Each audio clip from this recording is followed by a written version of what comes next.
കഥ തുടങ്ങുന്നത് നമ്മുടെ കഥാനായികയായ യോങ്ങിനെ കാണിച്ചുകൊണ്ടാണ്. യോങ് ഒരു ഹൈസ്കൂൾ വിദ്യാർത്ഥിനിയാണ്. ഇന്നത്തെ ദിവസം യോങ്ങിന് വളരെ സ്പെഷ്യലാണ്. കാരണം അവളുടെയും ബോയ് ഫ്രണ്ടിന്റെയും റിലേഷൻ തുടങ്ങിയിട്ട് ഇന്ന് 100 ഡേയ്സ് തികയുന്നു. ആ സന്തോഷത്തില് അവള് ബോയ് ഫ്രണ്ടിനെ ഒരു ചെറിയ കഫേയിൽ വെച്ച് കാണുന്നുണ്ടെങ്കിലും അവൻ അതിന്റെ യാതൊരു സന്തോഷവും മുഖത്തില്ലാതെ അവളുമായി ബ്രേക്കപ്പ് പ്രഖ്യാപിക്കുന്നു. എന്തിനാ ബ്രേക്കപ്പ് ചെയ്യുന്നതെന്ന ആ ഒരു എക്സ്പ്ലനേഷൻ പോലും നൽകാതെയാണ് അവൻ അവളെ തേച്ചിട്ട് പോകുന്നത്. അവളെ അത് വല്ലാതെ സങ്കടത്തിലാക്കുന്നുണ്ട്. അവൾ തിരിച്ച് വീട്ടിലേക്ക് പോകും വഴി ആ സങ്കടത്തിൽ നടക്കുന്ന സമയത്ത് റോഡിൽ ഒരു എംപ്റ്റി ക്യാൻ കിടക്കുന്നത് കാണുന്നു. ബോയ് ഫ്രണ്ടിനിട്ട് ഇമാതിരി തേപ്പ് തന്നതിന് തിരിച്ച് പണിയൊന്നും കൊടുക്കാൻ പറ്റാത്ത ആ ഒരു ദേഷ്യം ഈ ക്യാനിനിട്ട് തീർക്കാന്ന് കരുതി അവൾ അതിനെ ആഞ്ഞു തൊഴിക്കുന്നു. അവളുടെ കഷ്ടകാലത്തിനോ നല്ല കാലത്തിനോ ആ ക്യാൻ തെറിച്ച് ചെന്ന് വീഴുന്നത് അങ്ങോട്ടേക്ക് വന്നുകൊണ്ടിരുന്ന ഒരു ആഡംബര കാർ ഓടിച്ചുകൊണ്ടിരുന്ന ജുന്നിന്റെ മുഖത്തേക്കാണ്. ക്യാൻ വന്ന് തട്ടി ജുൻ ഡിസ്ട്രാക്റ്റഡ് ആവുകയും അടുത്ത നിമിഷം തന്നെ ഈ ആഡംബര കാർ അവിടെ ഇടിച്ചു നിൽക്കുകയും ചെയ്യുന്നു. ഇതൊന്നും ശ്രദ്ധിക്കാതെ യോങ് മുന്നോട്ട് പോകുമ്പോൾ ജുൻ അവളെ തടഞ്ഞു നിർത്തി, കാർ ഇടിച്ചത് കണ്ടില്ലേ,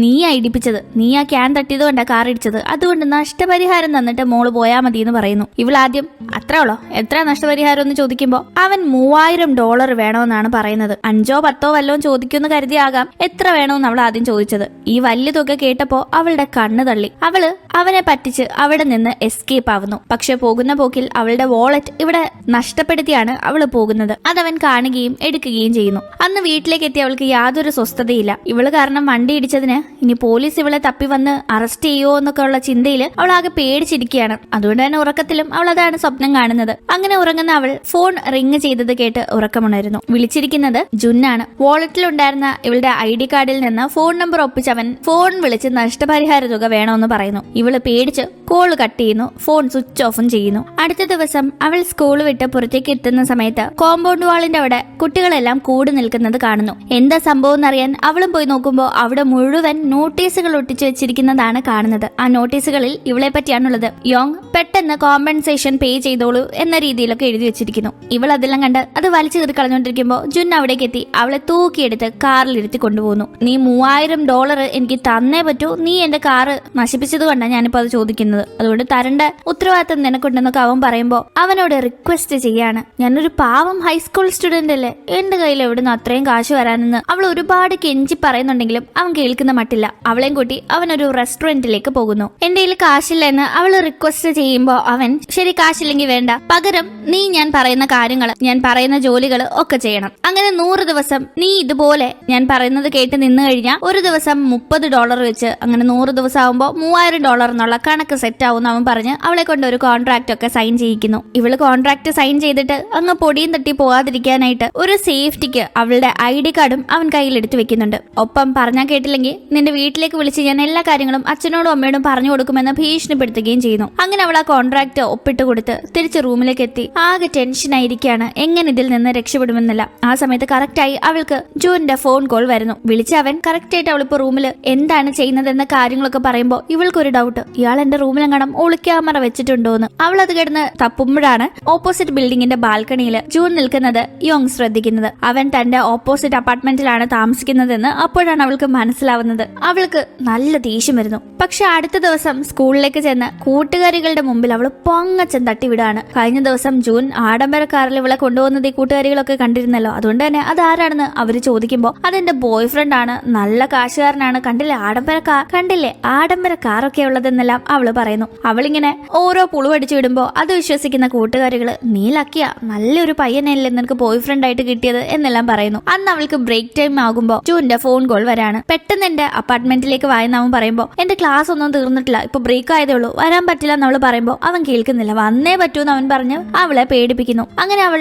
നേരത്തെ സ്കൂളിൽ നിന്ന് പോകാനായി ഒരു എക്സ്ക്യൂസ് സാറിനോട് പറയണ്ടേ, അതിനായിട്ട് പെപ്പർ സ്പ്രേ എടുത്ത് കണ്ണിലടിക്കുകയാണ്. അങ്ങനെ കണ്ണാകെ ചുവന്ന് വല്ലാണ്ടാവുമ്പോ ടീച്ചറിനോട് ടീച്ചറെ കണ്ണ് തീരെ വയ്യ, പൊക്കോട്ടെ എന്ന് ചോദിച്ച് സാറിനെ പറ്റിച്ച് അവള് അവിടെ നിന്ന് മുങ്ങുന്നു. അങ്ങനെ ജുന്നിന്റെ അപ്പാർട്ട്മെന്റിലേക്ക് അവൾ എത്തുമ്പോ എന്റെ അച്ഛൻ ഇപ്പൊ വരും, അതിനു മുന്നേ ഈ അലങ്കോലമായി കിടക്കുന്ന അപ്പാർട്ട്മെന്റ് മുഴുവൻ നീ ക്ലീൻ ചെയ്യണമെന്ന് അവൻ അവളോട് പറയാണ്. ഇവൻ പറയുന്നത് കേൾക്കാമെന്ന എഗ്രിമെന്റ് ഉള്ളതുകൊണ്ട് തന്നെ അവൾ ക്ലീൻ ചെയ്യാനായി തുടങ്ങുന്നു. നിഷ്പ്രയാസം നിമിഷ നേരം കൊണ്ട് അവൾ ക്ലീൻ ചെയ്ത് കഴിയാണ്. അപ്പോൾ അവിടേക്ക് എത്തുന്ന അച്ഛനെ ഇതെന്റെ മെയ്ഡാണെന്നും പറഞ്ഞ് ജുൻ യോനെ പരിചയപ്പെടുത്തുന്നുണ്ട്. കൂടാതെ അവൾ അവിടെ നിന്ന് പോകുന്നതിന് മുന്നേ അവൾ ചെയ്ത ജോലിക്കുള്ള ഒരു ചെറിയ ടിപ്പും അവൻ നൽകുന്നു. അടുത്ത ദിവസം ഈ കിട്ടിയ കാശം കണ്ട് കൂട്ടുകാരുടെ കൂടെ പോയി ഒരു സിനിമ കാണാനായി യോൻ പ്ലാൻ ചെയ്യാണ്. പക്ഷെ ആ സമയത്ത് കറക്റ്റായി അവളെ ജുൻ വിളിച്ചിട്ട് ഒരു സൈബർ കഫേയിലേക്ക് വരാനായി പറയുന്നു. അവൾക്ക് പോകാൻ താല്പര്യമില്ലെങ്കിലും അവള് പോകുന്നു. അവിടെ എത്തി അവളെ കൊണ്ട് ജുൻ അവന്റെ അസൈൻമെന്റ്സ് മറ്റും കംപ്ലീറ്റ് ചെയ്യിക്കുകയാണ്. ഇത് വെറും ഒരു തുടക്കം മാത്രമായിരുന്നു. പിന്നീട് അങ്ങോട്ട് തൊട്ടതിനും പിടിച്ചതിനും എല്ലാത്തിനും അവളെ വിളിച്ച് അവൻ പണിയെടുപ്പിച്ചുകൊണ്ടേയിരുന്നു. 100 ദിവസമല്ലേ ഉള്ളൂ, അതങ്ങ് മുതലാക്കണ്ടേ. അതിനായിട്ട് ഷോപ്പിങ്ങിന് പോകുമ്പോൾ അവന്റെ ലഗേജ് ചുമക്കുക, സിനിമ കാണാൻ പോകുമ്പോൾ സ്നാക്സ് കൊണ്ടുവരിക, അങ്ങനെ പലതും ചെയ്യിക്കുന്നു. അങ്ങനെ ഇരിക്കെ ഒരു ദിവസം ജുന്നിന്റെ അച്ഛൻ അദ്ദേഹത്തിന്റെ കയ്യിൽ നിന്ന് കാറിനൊരു ചെറിയ സർവീസിന് വേണ്ടി വർക്ക്ഷോപ്പിലേക്ക് കൊണ്ടുപോകുന്നു. കൂടെ മെയ്ഡായ യോങ്ങിനെയും കൂട്ടുന്നുണ്ട്. അവിടെ വെച്ച് ഇവര് സംസാരിക്കുന്നത് കേൾക്കുമ്പോഴാണ് അവൾക്ക് മനസ്സിലാവുന്നത് എത്ര ലക്ഷറി കാറാണെങ്കിലും ഇവളുടെ കയ്യിൽ നിന്ന് ക്യാൻ തട്ടി ജുൻ ഓടിച്ചോണ്ടിരുന്നപ്പോ സംഭവിച്ച ആ ഒരു കംപ്ലൈന്റ് റെഡിയാക്കാനായിട്ട് കൂടി വന്ന $20 ആവുള്ളൂ എന്ന് കേൾക്കുമ്പോ ഇവൾക്ക് വരുന്ന ഒരു കാലി. കാരണം ഈ ഒരു നിസ്സാര തുക അവൾക്ക് അഫോർഡ് ചെയ്യാൻ സാധിക്കുന്നതായിരുന്നു. അതിന്റെ 100 ഇരട്ടിയിലും കൂടുതലുള്ള ഒരു തുകയാണ് വേണ്ടി വരുന്ന നഷ്ടപരിഹാരം എന്ന് പറഞ്ഞ് ജുൻ ഇവളെ ഭീഷണിപ്പെടുത്തിക്കൊണ്ടിരുന്നത്. അതുകൊണ്ടാണല്ലോ ഇവൾക്ക് ഇങ്ങനെ ഇവന്റെ കീഴിൽ ജോലി ചെയ്യേണ്ടി വന്നത്. ഇവൻ തന്നെ പറ്റിക്കായിരുന്നു, അവസരം മുതലെടുക്കായിരുന്നു എന്ന് മനസ്സിലാക്കുന്ന അവൾ അവനോട് പകരം വീട്ടാനായി അവന്റെ കാറിന്റെ ഗ്ലാസ് മുഴുവൻ കറുത്ത പെയിന്റ് ഒഴിക്കുകയും കുത്തിവരയ്ക്കുകയും ഒക്കെ ചെയ്യുന്നു. ഇവൻ അത് റെഡിയാക്കാനായിട്ട് വർക്ക്ഷോപ്പിൽ കൊണ്ടുപോകുമ്പോൾ ഒരു രീതിയിൽ ആ പെയിന്റ് മാറ്റാൻ സാധിക്കുന്നില്ല. പിന്നെ ആ ഒരു ഗ്ലാസിന്റെ പോർഷൻ ഫുള്ള് റീപ്ലേസ് ചെയ്ത് വെക്കേണ്ടി വന്നു. അങ്ങനെ അവന് നല്ലൊരു കാശ് തന്നെ കയ്യിൽ നിന്ന് ചെലവാകുന്നു. അവൻ ആകെ കലിപ്പാവുന്നു. അവൻ ഉടനെ തന്നെ അവൾക്ക് ഒരു മെസ്സേജ് അയക്കുന്നുണ്ടെങ്കിലും അതിന് നന്നായി റെസ്പോണ്ട് ചെയ്യാതെ അവള് തിരിച്ച് കളിയാക്കുന്ന ഒരു സ്റ്റിക്കറാണ് അയച്ചു കൊടുക്കുന്നത്. അവൻ ആകെ ദേഷ്യം വരുന്നു. അവൻ അടുത്ത ദിവസം അവൾ സ്കൂൾ വിട്ട് ഇറങ്ങുമ്പോൾ അവളെ കാത്തു നിൽക്കുന്നു. അവളാണെങ്കിൽ ഇവനെ കണ്ടോടുമ്പോ ഇവൻ പിറകെ തന്നെ ഓടുന്നുണ്ട്. അവള് പക്ഷെ പിടികൊടുക്കാതെ ഓടി അവളുടെ വീട്ടിലേക്ക് ചെന്ന് അമ്മയുടെ അടുത്തേക്ക് ചാടി നിൽക്കുന്നു. അമ്മ, എനിക്ക് ഞാൻ സ്കൂളിൽ പോണ്ട, എന്നെ മറ്റേതെങ്കിലും സ്കൂളിലേക്ക് മാറ്റുന്ന അവള് പറയുമ്പോ എന്റെ കാര്യമൊന്നും പോലും ചോദിക്കാതെ അമ്മ അത് പറ്റത്തില്ല, അവിടെ തന്നെ പഠിച്ചാൽ മതി എന്ന് പറയാണ്. അങ്ങനെ ഇവളുടെ എക്സാംസിന്റെ മാർക്ക് കിട്ടുന്നു. പുള്ളിക്കാരിക്ക് മാർക്ക് വളരെ കുറവാണ്. അതെല്ലാം മനസ്സിലാക്കുന്ന ജുൻ വീട്ടിൽ വന്ന് കുറഞ്ഞ തുകയ്ക്ക് ട്യൂഷൻ എടുത്ത് കൊടുക്കുമെന്നും പറഞ്ഞ് യോങ് അറിയാതെ അവളുടെ അമ്മയെ അപ്രോച്ച് ചെയ്യുന്നു. അങ്ങനെ അമ്മ ആ ഒരു കുറഞ്ഞ തുകയ്ക്ക് വീട്ടിൽ വന്ന് ട്യൂഷൻ എടുക്കുന്നുള്ള കാര്യത്തിൽ വീണ് അവനെ ട്യൂഷൻ എടുക്കാനായി വീട്ടിലേക്ക് വിളിക്കുന്നു. ഇവളാണെങ്കിൽ ആകെ പെട്ട അവസ്ഥയിലാവുന്നു. ആരെ കാണാതിരിക്കാനാണോ ശ്രമിച്ചത്, ആരെ കാണാതിരിക്കാനാണോ സ്കൂൾ മാറാൻ ആഗ്രഹിച്ചത്, അവൻ തന്നെ വീട്ടിൽ വന്ന് പഠിപ്പിക്കുന്ന അവസ്ഥ. അവൾക്ക് ഒരു രീതിയിലും അതിൽ നിന്ന് രക്ഷപ്പെടാൻ കഴിഞ്ഞില്ല. അങ്ങനെ അവൻ വീട്ടിൽ വന്ന് ട്യൂഷൻ എടുക്കാനായി തുടങ്ങുന്നു. ആദ്യമൊക്കെ കുറച്ച് പ്രശ്നങ്ങളായിരുന്നെങ്കിലും പിന്നെ പിന്നെ ഇവർ തമ്മിൽ കണ്ട് രണ്ടുപേർക്കും ഇടയിൽ പ്രണയം തുടങ്ങുന്നു. അങ്ങനെ ഇരിക്കും ഒരു ദിവസം നമുക്കൊരു വെക്കേഷന് പോയാലോ എന്ന് ജുൻ ചോദിക്കുമ്പോ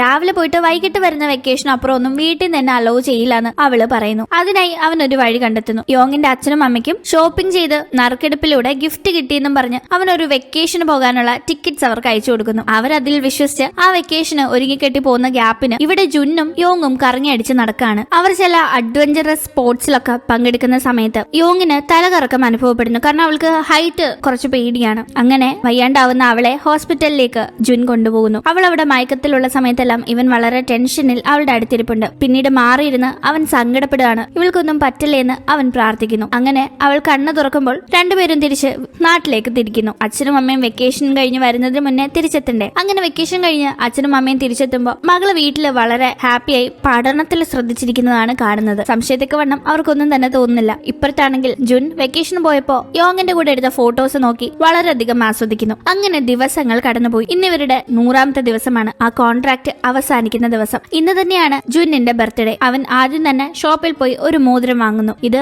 അവൻ തന്നെ നൽകുന്ന ബർത്ത്ഡേ ഗിഫ്റ്റ് ഒന്നും അല്ല, ഇതവൻ യോങ്ങിന് വേണ്ടി വാങ്ങിയതാണ്. അതിനുശേഷം വൈകിട്ട് ഫ്രണ്ട്സിന്റെ കൂടെ താൻ നടത്തുന്ന ബർത്ത്ഡേ പാർട്ടിക്ക് അവളെ അവൻ ക്ഷണിക്കുന്നു. അങ്ങനെ അവൾ ആ പാർട്ടി നടക്കുന്ന സ്ഥലത്തെത്തുമ്പോൾ ഇന്ന് നമ്മുടെ കോൺട്രാക്ട് തീരുന്ന ദിവസമാണെന്ന് പറഞ്ഞ് അവൻ ആ കോൺട്രാക്ട് അവളുടെ മുന്നിൽ വെച്ച് കത്തിച്ച് കളയാണ്. അങ്ങനെ രണ്ടുപേരും പാർട്ടി എൻജോയ് ചെയ്ത് കഴിഞ്ഞ് തിരിച്ച് വീട്ടിലേക്ക് പോകുന്നു. രണ്ടുപേരും അടുത്തടുത്തല്ലേ താമസിക്കുന്നത്. അങ്ങനെ യോങ്ങിന്റെ വീടിന്റെ മുന്നിലെത്തുമ്പോൾ ജുൻ അവളെ പ്രപ്പോസ് ചെയ്യാനായിട്ട് മോതിരമൊക്കെ വാങ്ങിയിട്ടുണ്ടല്ലോ, അതുകൊണ്ട് തന്നെ അവളെ പെട്ടെന്ന് കിസ് ചെയ്യുന്നു. പക്ഷെ അവൾ അവനെ ഒപ്പോസ് ചെയ്യുന്നില്ലെങ്കിലും പെട്ടെന്ന് നാണിച്ച് ഗുഡ് ബൈ പറഞ്ഞ് അകത്തേക്ക് കയറി പോകുന്നു. ഇതാണെങ്കിൽ യോങ്ങിന്റെ അമ്മ കണ്ടു. അമ്മയ്ക്ക് ആകെ ദേഷ്യം വരുന്നു. അമ്മ അടുത്ത ദിവസം തന്നെ നീ ട്യൂഷൻ എടുക്കാനായിട്ട് വന്നിട്ട് എന്റെ മോളെ വളച്ചോണ്ടിരിക്കുകയാണോ, നീ മേലെ ഇവിടെ കാല് കുത്തി പോരുതെന്ന് പറഞ്ഞ് അവനോട് ഷൗട്ട് ചെയ്ത് ഇറക്കി വിടുന്നു. പക്ഷെ ഇതൊന്നും യോങ് അറിഞ്ഞതേയില്ല. അവൾ അടുത്ത ദിവസം ഇവൻ ട്യൂഷൻ എടുക്കാനായി വീട്ടിൽ വരുന്ന ആ സമയത്ത് ഇവൻ വരുന്നതും കാത്ത് ഫോണിൽ ഇവന്റെ ഫോട്ടോസ് നോക്കി സന്തോഷിച്ചിരിക്കുമ്പോ വീട്ടിലേക്ക് ട്യൂഷൻ എടുക്കാനായി അമ്മ പുതിയൊരാളെ കൊണ്ടുവരുന്നു. അതൊരു ലേഡി ട്യൂട്ടറാണ്. ഒപ്പം തന്നെ ഇവിടെ നിന്ന് ജുന്റെ വീട്ടിലേക്ക് കാണാൻ പറ്റുന്ന ജനലിന്റെ കർട്ടൻസും അമ്മ ഇട്ട് വെക്കുന്നു. അവൾക്ക് എന്തോ പന്തികേട് തോന്നുന്നുണ്ട്. അതുകൊണ്ട് തന്നെ ക്ലാസ് കഴിഞ്ഞ ഉടനെ അവൾ അവനെ ഫോൺ ചെയ്യുന്നുണ്ടെങ്കിലും അവൻ കോൾ അറ്റൻഡ് ചെയ്തില്ല. അവൾ നേരിട്ട് അവൻ താമസിക്കുന്ന സ്ഥലത്തേക്ക് ചെല്ലുമ്പോൾ അവൻ അവളെ മൈൻഡ് ആക്കാതെ പുറത്തേക്ക് പോകാൻ ഒരുങ്ങുന്നു. പുറകെ ചെന്ന് എന്തിനാ എന്നെ അവോയ്ഡ് ചെയ്യുന്നത്, എന്താ പറ്റിയതെന്ന് അവള് ചോദിക്കുമ്പോൾ അമ്മയുമായി നടന്ന സംഭാഷണത്തെ പറ്റി അവൻ പറയാതെ ഞാൻ നിന്നെ പറ്റിക്കായിരുന്നു, എനിക്ക് നിന്നോട് യാതൊരു താല്പര്യം ഇല്ല എന്ന് പറഞ്ഞ് അവൻ പോകുന്നു. ഇതവളെ ആകെ സങ്കടത്തിലാക്കുന്നു. അവൾ പിന്നീട്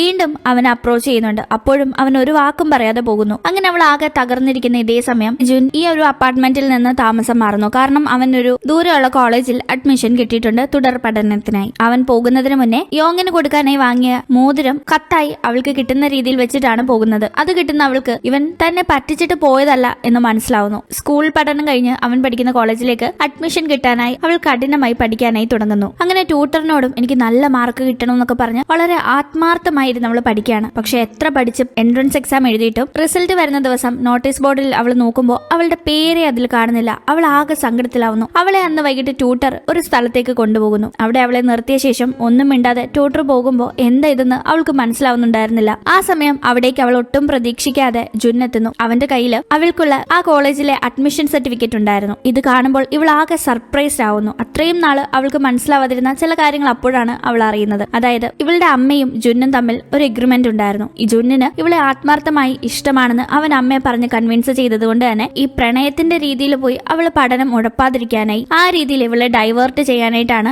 അമ്മയും ജുന്നും കൂടി ചേർന്ന് ഇങ്ങനെ ഒരു ട്യൂട്ടറെ മാറ്റുന്ന കാര്യമൊക്കെ പ്ലാൻ ചെയ്തത്. രണ്ടാമതായി ഇവൾ എൻട്രൻസ് എക്സാം പാസ്സായിട്ടുണ്ടായിരുന്നു. പക്ഷെ അത് നോട്ടീസ് ബോർഡിൽ കൊടുത്ത് ഒരു ഗുമ്മില്ലാതാക്കണ്ട എന്ന് കരുതി ഇവൾക്ക് ഇതുപോലെ ഒരു സർപ്രൈസ് ആയി നൽകാനായിട്ടാണ് അവൻ ആ കോളേജിലെ ഒഫീഷ്യൽസിനോട് സംസാരിച്ച് റിസൾട്ട് പബ്ലിഷ് ചെയ്യുന്ന നോട്ടീസിൽ നിന്ന് അവളുടെ നമ്പറും പേരും മാറ്റിയത്. ഒപ്പം തന്നെ ട്യൂട്ടർ പഠിപ്പിക്കുന്നതിന്റെ കൂട്ടത്തിൽ ഇവനെ പോലെ ആ ഒരു കോളേജിലെ എൻട്രൻസ് എക്സാം പാസ്സായ ഇവന്റെ മറ്റ് ക്ലാസ്മേറ്റ്സും കൂടി ചേർന്ന് ഇനി വരാൻ പോകുന്ന എക്സാംസിന് ചോദിക്കാൻ സാധ്യതയുള്ള ക്വസ്റ്റ്യൻസ് ഒക്കെ പ്രത്യേകം ട്യൂട്ടറെ പറഞ്ഞേൽപ്പിച്ചിട്ടുണ്ടായിരുന്നു. അങ്ങനെ ആ ക്വസ്റ്റ്യൻസ് ഒക്കെ ട്യൂട്ടർ പ്രത്യേകം യോങ്ങിനെ പഠിപ്പിച്ചുകൊണ്ട് അവൾക്ക് എക്സാം കുറച്ചുകൂടെ ഈസിയായി ക്രാക്ക് ചെയ്യാൻ സാധിച്ചു. തന്റെ കൂടെ ഇല്ലെങ്കിലും താൻ അറിയാതാണെങ്കിലും ഇവൻ തന്നെ ഒരുപാട് ഹെൽപ്പ് ചെയ്തു എന്ന് മനസ്സിലാക്കുന്ന അവൾ വളരെ ഹാപ്പി ആവുന്നു. നഷ്ടപ്പെട്ടു എന്ന് കരുതിയ തന്റെ പ്രണയത്തെ വീണ്ടും കിട്ടിയ അവൾക്ക് ഒരുപാട് സന്തോഷമാവുന്നു. ആദ്യം ഇവർക്കിടയിൽ ഉണ്ടായിരുന്നത് വെറും 100 ദിവസങ്ങളുടെ ഒരു കോൺട്രാക്ട് ആയിരുന്നെങ്കിൽ ഇപ്പോൾ ഇവർ ലൈഫ് ലോങ് ഹാപ്പിയായി ഒന്നിച്ച് മുന്നോട്ട് പോകാൻ തീരുമാനിച്ചിരിക്കുകയാണ്. അങ്ങനെ അത് കാണിച്ചുകൊണ്ട് ഈ കഥ ഇവിടെ അവസാനിക്കുന്നു. ഇന്നത്തെ വീഡിയോ നിങ്ങൾക്ക് ഇഷ്ടപ്പെട്ട് കാണുമെന്ന് പ്രതീക്ഷിക്കുന്നു. ഇഷ്ടപ്പെട്ടെങ്കിൽ മറക്കാതെ വീഡിയോ ലൈക്ക് ചെയ്യുക, ചാനൽ സബ്സ്ക്രൈബ് ചെയ്യുക. വീണ്ടും മറ്റൊരു വീഡിയോയിലൂടെ കാണാം. ബൈ.